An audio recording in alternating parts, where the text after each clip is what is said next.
As we all know, France is currently burning, and it's been burning years now. This is not the first riots that's happening. In the last year alone, they've had like 3 different riots that lasted for weeks. But there's 2 different things that I want to discuss in this video.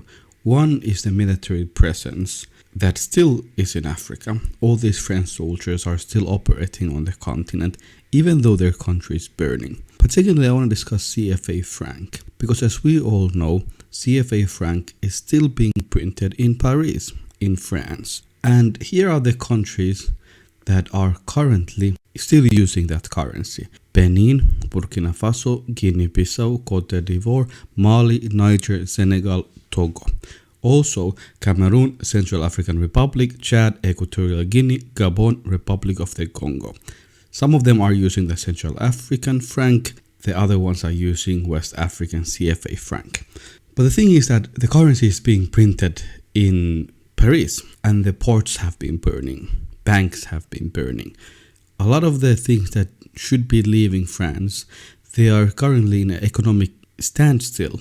And that puts all these African countries in jeopardy because their currency is coming from Europe. And if the European country that prints their currency burns down and they cannot print that currency, what will these countries do? Have they ever asked that question? I don't think they've ever thought that one day situation will be that France is not able to print the currency. A lot of people complain that France benefits. They benefit hundreds of billions of dollars, but that's not even the question anymore. Keeping France as the country that prints the currency is incredibly risky. And here we once again come back to the failure of African leadership, because in 2019 they said that they will have another currency called ECO. 2019, it's 2023. Till this day, the currency is being printed in Paris. Till this day, they haven't changed anything. Yes, every now and then they say beautiful words. Over 200 million people live in those countries. Over 200 million people have their economic future in jeopardy. Their faith is tied to France. If France burns and can't print their currency, or even if they can't print the currency but they cannot ship it because the roads are blocked, because banks be burning, because it's too risky to actually move anything in Paris, that will cause direct economic consequences to 14 different African countries. The stupidity is enormous. This is something that I hope finally these African leaders will sit down and say, hey, let's not risk our economic future because we can see the road that France is heading towards. But another thing I found interesting is the military presence. There's estimates that there's about 3,000 to 5,000 soldiers in Africa, French soldiers in Africa. Now here you can see a clip. This is from a couple weeks ago.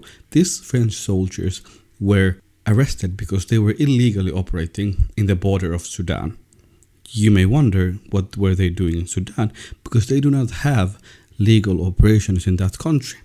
They are in Chad, they are in Burkina Faso, they are in multiple African countries. Even though they've been saying that they are going to take down the number of soldiers, the soldiers still remain. And they have hundreds of people from French Secret Service. Now, isn't it funny that even though their own country is currently in jeopardy, even though they can't really operate or do anything, all these soldiers are still in Africa? You would think that in situations like this, when the martial law will come into effect in France and it's a matter of days, these soldiers should be more concerned about their relatives, about their country, and about their nation. But somehow, till this day, they want us to believe that they are protecting Côte d'Ivoire. Like they are in Côte d'Ivoire to make sure there are no riots or protests happening in Côte d'Ivoire, or there's nothing happening there, while people are shooting police officers in streets of Paris. Wouldn't it make more sense to take your soldiers and take your resources and concentrate on your own country? But they won't do that, because here's the reality of the situation. As one of the French presidents said, without Africa, France will slide down into the ranks of the third world. The reality is that to them, maintaining their access to African uranium and to African gold is more important than the streets of Paris.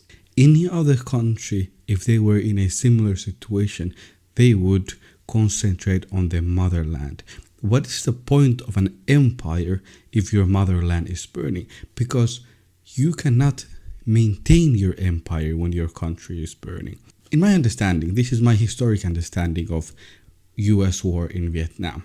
One of the reasons why the war was ended, because there were so many issues in US. The country itself, the motherland, was in danger, so they brought back soldiers.